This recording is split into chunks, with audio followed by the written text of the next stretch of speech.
రేపు మన రాష్ట్ర బీసీ సంఘాల ఐక్య కార్యాచరణ ఇచ్చిన బంద్ కొరకు మేము ఆర్మూర్ నియోజకవర్గం వినయన్న ఆదేశాల మేరకు ఇక్కడ సంపూర్ణమైన బంద్కు మద్దతు తెలుపుతున్నాము. దయచేసి మిత్రులారా, పార్టీలకు అతీతంగా మీ ఏ పార్టీలైనా కూడా ఎన్నో సంవత్సరాలుగా బీసీలు అణగారిపోతున్నారని చెప్పేసి రేవంత్ అన్న గారు, మరి రాహుల్ గాంధీ గారు భారత జోడో యాత్రలో బీసీల స్థితిగతులన్నీ చూసి మరి బీసీలు నష్టపోతున్నారన్న ఉద్దేశంతో మరి ప్రత్యేకంగా శాసనసభలో చట్టం చేసి మరి స్థానిక సంస్థలను కూడా మేము ఆపుకొని స్థానిక సంస్థలకు 42% రిజర్వేషన్ కల్పించాలన్న ఉద్దేశంతోనే ఇంతవరకు ఎలక్షన్లకు కూడా మేము పోకుండా ఆపి చేస్తే మరి కొంతమంది మిత్రులు బీసీ ద్రోహులు మరి హైకోర్టులో పిటిషన్ వేసి బయటనేమో మేము బీసీ బంధువులు అని చెప్తూ మరి లోపలికి వచ్చేసరికి వాళ్ళు ఎంతో ఖర్చు చేసి వకీలను పెట్టి మాకు రిజర్వేషన్ రాకుండా అడ్డుపడుతున్నారు. దయచేసి బీసీ శ్రేణులంతా ఈ విషయాన్ని గమనించాలా.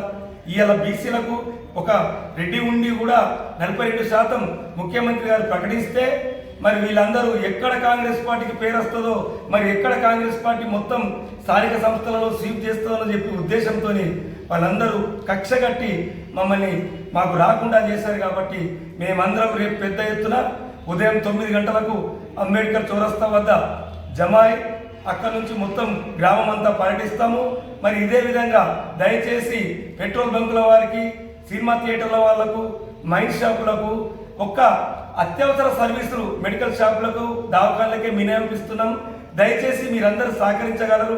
నేను ఎందుకు ఈ బాధ చెప్తున్నానంటే మరి బీసీల కొరకు ఇంతవరకు మేము ఎప్పుడు కూడా బంద్ పెట్టలేదు.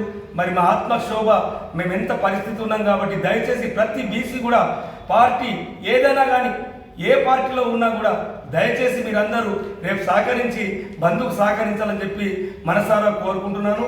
మరి మన జేఏసీ పిలుపుకు అనుగుణంగా 9 గంటలకు మనం యాత్ర స్టార్ట్ అవుతుంది. మరి అక్కడికి ఒక అంబేద్కర్ చౌరస్తా వరకు నుంచి గోల్బంగ దాకా కూడా మనం వెళ్తాం. కాబట్టి దయచేసి మీరందరూ హాజరు కావాల్సిందిగా కోరుతున్నాం.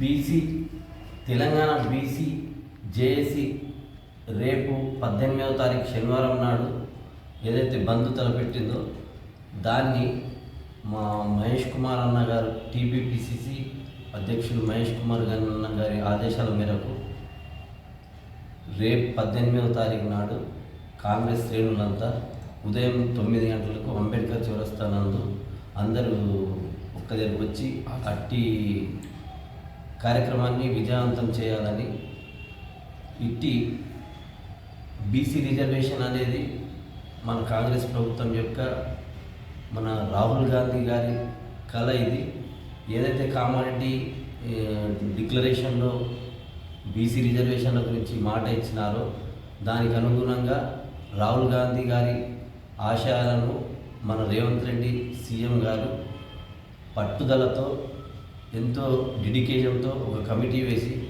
42% రిజర్వేషన్ అనేది చేయడం జరిగింది. ఎంతో నిబద్ధతతో క్రమశిక్షణగా ఇలాంటి రిజర్వేషన్ని చేయడం జరిగింది. ఇట్టి రిజర్వేషన్ని హైకోర్టులో ఇంకా మనకు టైం ఉంది, హైకోర్టులో నడుస్తుంది. దీన్ని ఎలాగైనా మనం సాధించుకోవాలని ఇట్టి రిజర్వేషన్కు అన్ని కులాల వారు, బీసీ సంఘాల వారు, కులాలు అందరూ కలిసి రావాలని, రేపు ఈ బీసీ రిజర్వేషన్ బంద్ను జయప్రదం చేయాలని కార్యకర్తలకు, కాంగ్రెస్ శ్రేణులందరికీ కోరడం జరిగింది.